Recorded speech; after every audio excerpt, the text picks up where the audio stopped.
ऋचा गांधी जी छत्तीसगढ़ से।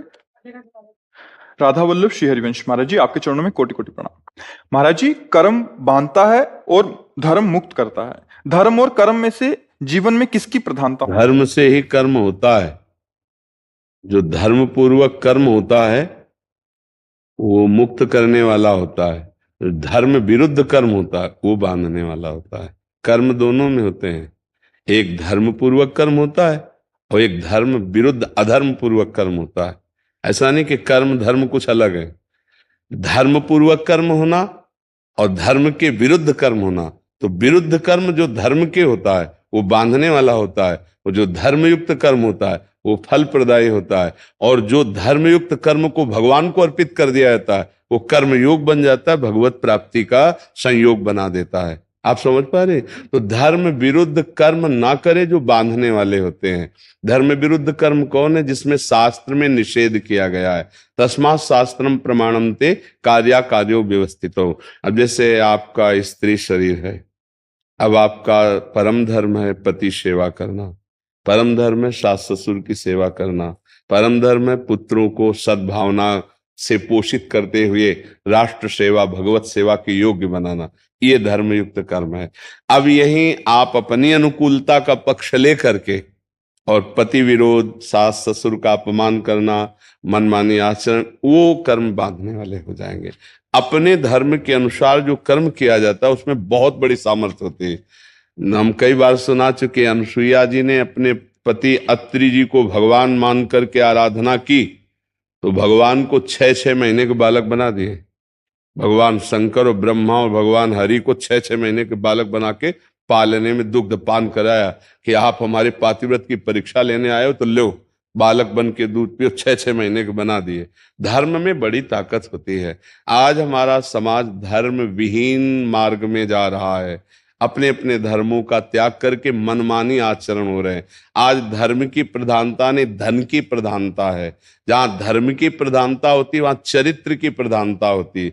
जहां धन की प्रधानता होती है वहां व्यभिचार की प्रधानता होती है। इसको गंभीरता से विचार कीजिए। और जब धर्म से होता है तो बुद्धि धर्मयुक्त, मन युक्त धर्मयुक्त और तन धर्मयुक्त।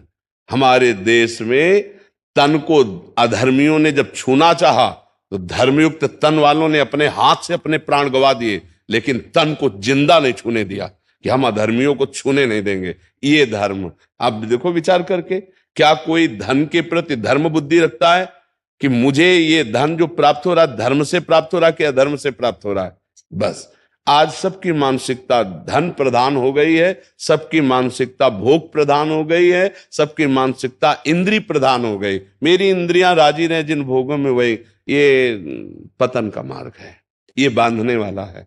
अगर धर्म पूर्वक कर्म किया जाए तो भगवान को प्रसन्न करें। धर्मो रक्षति रक्षिता, धर्म उसकी रक्षा कर लेता है। पर बहुत कठिन हो रहा है। ये तो हम प्रणाम करते हैं आप सबको कि इस कलिकाल में संतों की बात सुनने आए हो, नहीं तो मनमानी आचरणों से ऐसी बुद्धि अपवित्र हो गई है कि शास्त्र और संतों की बात सुनने लायक नहीं रह गई। सुनने लायक वो सुनना भी नहीं चाहते हैं। आज तो मतलब बड़ी कृपा है भगवान की कि लाखों लोग कम से कम संतों की बात सुन रहे हैं, मान रहे हैं, अपने आचरण सुधार रहे हैं। नहीं तो ऐसा मलिन व्यवहार हो गया है, ऐसा स्वरूप आ रहा है, निखार हो रहा है अधर्म का कि धर्म दबता चला जा रहा है। धर्म की पहले बहुत ध्यान से देखना, हमारे धर्मावलंबियों को धर्म भ्रष्ट करने के लिए तलवार की नोक में मांस चखाया जाता था। आज पैसा दे के खा रहे हो देश विदेश में, तुम्हें क्या पता किसका खा रहे हो। अपने धर्म का नाश करने वाला आचरण कर रहे हो। खुला व्यभिचार चल रहा है। हम रोज एकांतिक में इसकी जरूर चर्चा करते हैं। ये बॉयफ्रेंड गर्लफ्रेंड, ये गंदी बातें, ये क्या है? खुला व्यभिचार है। इसका सपोर्ट हो रहा है। लाखों इसमें हमारी नई पीढ़ी बर्बाद होती चली जा रही। व्यसन कर रहे हैं, व्यभिचार कर रहे हैं, फिर उनका जब मन बुद्धि अपवित्र हो गया तो फिर माता पिता को दंड देना, निकाल देना, नाना प्रकार के क्रूर कर्म करना। ऐसे आज लातों से मार रहे हैं माता पिता को, थप्पड़ों से मार रहे हैं। बूढ़े माता पिता जो इस समय उनके दुलार पाने योग्य हैं उनका अपमान कर रहे हैं। तो ये अधर्म है। यही कर्म बांधकर दुर्गति देता है। और अगर हम धर्म पूर्वक चलें तो बहुत आनंद। देखो, जिसके माता पिता भले कटु व्यवहार करते हो, जब आप रोज पैर छुओगे तो उनका हृदय आशीर्वाद देगा, उनका हृदय आशीर्वाद देगा तो कभी तुम्हारा बाल बाका नहीं। और माता पिता का दिया हुआ शाप भगवान भी नहीं काटते, ये ध्यान रखना। श्रवण कुमार के माता पिता को दुख पहुंचा जब श्रवण कुमार का शरीर पूरा हो गया शब्द वेदी बाण से दशरथ जी के, तब उन्होंने शाप दिया कि जैसे मैं पुत्र वियोग में तड़प कर मर रहा हूं वैसे आप मरोगे। दशरथ जी से कहा, भगवान ने काटा नहीं, वैसे ही प्राण निकले दशरथ जी के।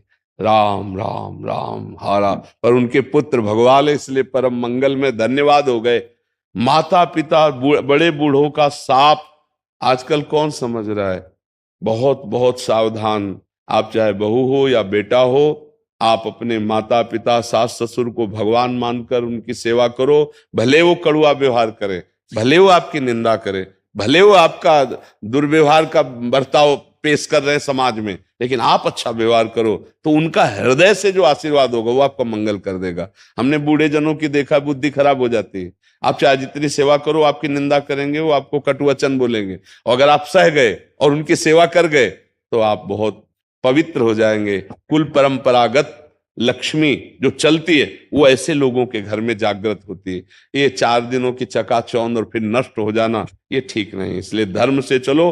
धर्म वही है जिसे शास्त्र कहता है, और शास्त्र सम्मत धर्म करने वाला सदैव सुखी रहता है। मनमानी आचरण करने वाला बंधता है और क्लेश को प्राप्त होता है।